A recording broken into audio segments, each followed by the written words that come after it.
What should you be eating when you're hoping to conceive? This is honestly one of the most frequent questions I receive from patients. And as a fertility specialist, I'm here today to give you the real answer. Hey friends, does a fertility-focused diet truly exist? What foods should you prioritize when you're trying to get pregnant, and which ones are better left on the shelf? Are there important insights you should be aware of as you step into this new chapter of your journey? Today, I'm walking you through all of it. But before we get started, if you appreciate this channel, I just want to express my gratitude for having you here. I would genuinely love it if you would hit that subscribe button. That really helps this community grow, makes this information easier for others to discover, and allows us to share fertility facts and body awareness with a wider audience. That mission matters, so thank you. Now, let's jump straight into the topic. I am a reproductive endocrinologist, which means I am a fertility doctor. To get here, I completed 4 years of OB/GYN residency, passed 2 board exams, then went through a 3-year REI fellowship, passed 2 more boards, and now I hold double board certification. But long before any of that, I was actually a nutrition major. I have always been deeply interested in how the foods we eat and the lifestyles we lead influence our overall health and, more specifically, our reproductive systems. All of my research during fellowship was centered on natural fertility, and I fully recognize that both of these areas are incredibly challenging to study scientifically. Nutrition research is complicated because it's tough to isolate a single variable within the context of an entire dietary pattern. Reproduction is equally tricky to research because what exactly is the endpoint? What is your outcome of interest? Is it a positive pregnancy test, a live birth, a clinical pregnancy, or something else? And how much of that is truly impacted by what you eat during the preconception period or the earliest stages of pregnancy? With all of those complexities in mind, there is still a wealth of research out there, largely because people naturally want to take control over the factors they can influence. I am a huge advocate for that mindset. The evidence we have does strongly indicate that diet is a modifiable factor when it comes to fertility. That means there are specific foods you can eat more of, and others you should eat less of, that may boost your odds of conceiving. Most of these studies focus on a metric called fecundability. Fecundability is essentially the probability of achieving pregnancy within a single menstrual cycle. It's one of the most precise measurements we have because it allows us to evaluate things on a per-month basis and then compare those findings against established averages. Some of this data also comes from IVF research, meaning patients who are undergoing assisted reproductive treatments. I'm pulling all of that information together today to give you a comprehensive summary of what you really need to know. The overarching takeaway here is that nothing in this list is particularly shocking or revolutionary. The foundational fertility diet aligns very closely with what we already know to be a healthy way of eating. What is beneficial for your overall body health is also beneficial for your egg quality, and it is beneficial for your uterine environment. Think of a diet abundant in fresh fruits and colorful vegetables, whole grain carbohydrates, limited processed foods and added sugars, reduced consumption of red meat, and a greater emphasis on plant-based protein sources.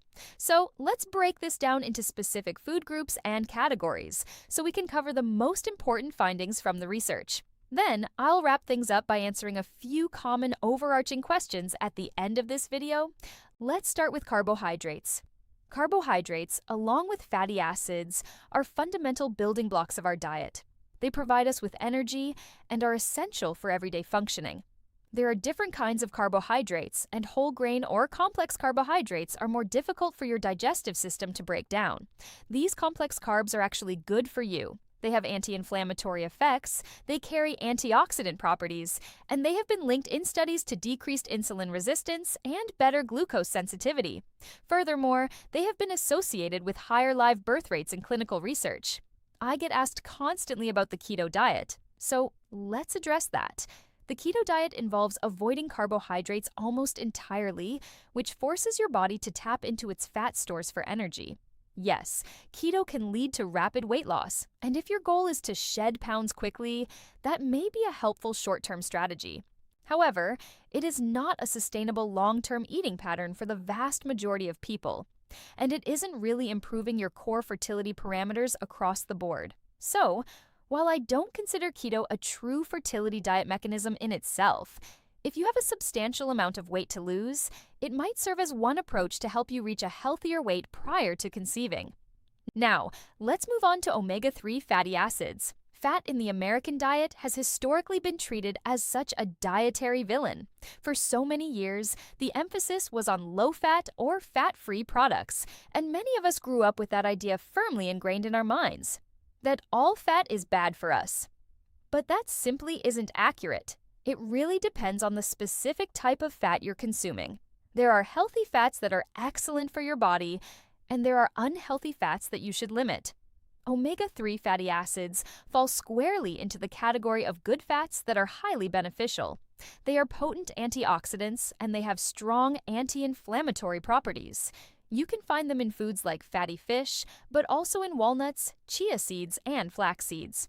When you look at studies examining omega-3 fatty acids, they typically compare higher intake of omega-3s against other types of dietary fats. The results consistently show improvement across the board in various reproductive parameters. Specifically, higher omega-3 intake is correlated with a lower chance of anovulation, a shorter time to pregnancy, improved embryo development in the lab setting, and even improvements in endometriosis, both in terms of pain scores and disease stage. What about fish then? Fish are a primary source of omega-3 fatty acids. So under the premise that omega-3s are good for you, fish should logically be good for you too. I will be the first to admit that fish research can be challenging to interpret because sometimes fish is grouped together with other meats in studies, and other times it's separated into its own distinct category.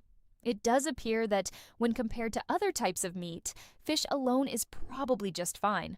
The primary concern with fish is the risk of environmental exposure to methylmercury. Bigger fish eat medium fish, which eat smaller fish, and the more fish you consume, the higher the mercury levels tend to be, especially in larger fish like tuna. This mercury can actually accumulate and affect brain development in a growing fetus. Therefore, the current official recommendation is to limit your fish consumption to fewer than 3 servings per week. Next, let's talk about plants. To be truly plant-based, you would eat only plant foods and absolutely no animal products whatsoever.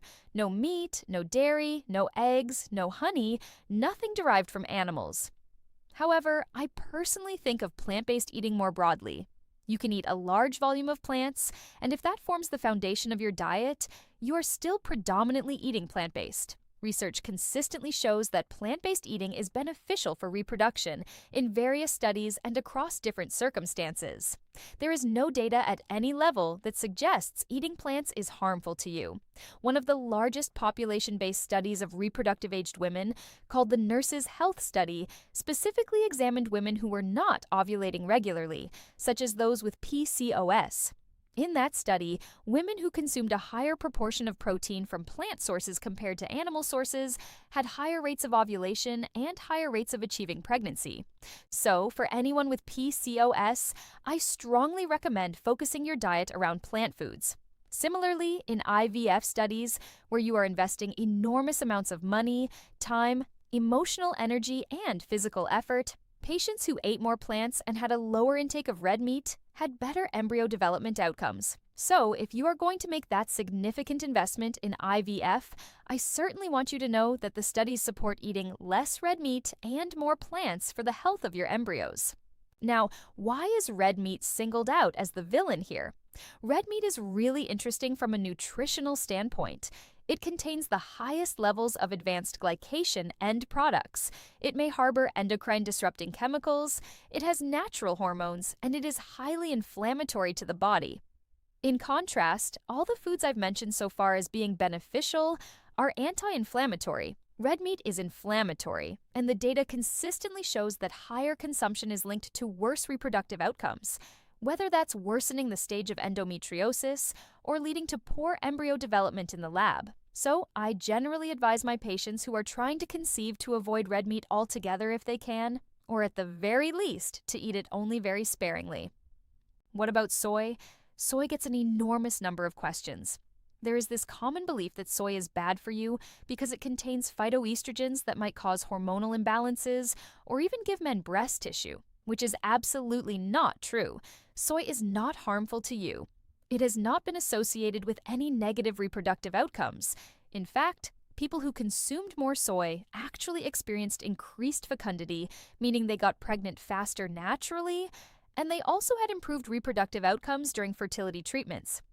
And dairy? The research on dairy has been quite inconsistent overall. I suspect this is because dairy is a source of vitamin D, so for individuals who are deficient in vitamin D, which we know can negatively affect reproductive outcomes, dairy might seem beneficial. On the other hand, dairy products come in different forms, like full fat versus skim, and these have very different nutritional profiles. 2 large-scale studies have shown that dairy may be linked to poorer reproductive outcomes, particularly when people consume more low-fat dairy. So, interestingly, the processing that removes the fat to make skim milk may actually cause more harm than good. Therefore, if you are going to include dairy in your diet, I suggest choosing full-fat versions, whole milk, real yogurt, and cheeses, and skip the low-fat or fat-free options. However, those same 2 large prospective cohort studies did find a negative association between higher overall dairy consumption and natural fertility. So, my advice is to consume dairy in moderation if you choose to. And I promise you can survive without cheese at every single meal. Speaking of vitamin D, let's discuss its role. Studies show that vitamin D status is linked to live birth rates, clinical pregnancy rates, and even improvements in donor egg cycles when you factor out maternal age. People with sufficient, replete vitamin D levels consistently have better reproductive outcomes. We know that vitamin D is important in the diet, but most people do not get enough of it through natural food sources alone. That's why I usually recommend a vitamin D supplement containing at least 1,000 IUS of vitamin D3 daily. It's a simple, easy thing you can control that can make a meaningful difference. Now, let's cover folate and iron. Folate, or folic acid, is absolutely essential to have in your diet before you even get pregnant. Folate is critical for cell division, development, and reproduction. If you are folate deficient, there is a significantly higher risk of neural tube defects, which are devastating outcomes that are entirely preventable with a folate-fortified diet. Some people have difficulty processing folic acid, which is the form found in many prenatal vitamins, and they do better with methylated folate. For the majority of people, it doesn't matter which form they take, but for my fertility patients, I often recommend a prenatal vitamin that contains methylated folate just to be safe and avoid any potential absorption issues. As for iron, it hasn't actually been shown to change infertility rates, but it becomes important once you are pregnant because anemia can be a significant risk as your blood volume expands during pregnancy. The catch is that iron can cause significant constipation. So, my usual advice is, if you want to take iron and you tolerate it well, that's fine. Many gummy prenatal vitamins don't contain iron because it doesn't mix well with the gummy texture. In those cases, I often say you can wait to start iron until your 2nd trimester, and you'll likely be fine, unless you have a previous diagnosis of anemia. A few additional thoughts specifically on PCOS. As I already mentioned, complex carbohydrates and plant-based eating are going to be better for PCOS. The key factor here is really insulin resistance. We want to improve that glucose sensitivity and reduce the resistance to insulin. There is some evidence that intermittent fasting might be helpful for some individuals with PCOS, particularly when weight loss is a goal in the obese or overweight PCOS phenotype. I have a full video dedicated to PCOS, where I discuss the differences between thin and overweight PCOS in detail. But fundamentally, there is a metabolic disturbance in PCOS, and consistently eating less sugar, fewer refined carbohydrates, more plant-based sources, and more fiber is going to be better for your overall metabolic and reproductive health. Now, some questions about so-called miracle foods, like pineapple for implantation. Pineapple core has been a topic of discussion because it contains bromelain, which has antioxidant properties and a mild blood-thinning effect. The idea is that this could potentially help with implantation. However, there is no scientific proof that this actually helps. But it certainly isn't going to hurt you to eat pineapple core around the time of implantation if you enjoy it. Is there anything food-related that is truly backed by solid studies? And how can you know if your diet is genuinely affecting your fertility? I love this question, and I want to end on it. I've linked a huge number of resources and references in the comments section below, so please feel free to check the show notes and dive into that research yourself.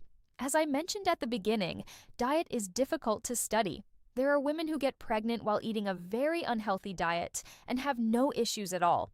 Conversely, there are others who experience infertility despite being as healthy as possible. My general philosophy is that you want to set yourself up for success. If there is something you can do that might improve your chance of pregnancy, shorten your time to conception, or enhance your outcomes during fertility treatments, then I want you to do that thing so that you can ultimately build the family you dream of. Can you be vegan throughout your pregnancy? You absolutely can, and it won't harm you in any way. A study published in the British Journal of Obstetrics and Gynecology examined vegetarian and vegan diets in relation to maternal health outcomes.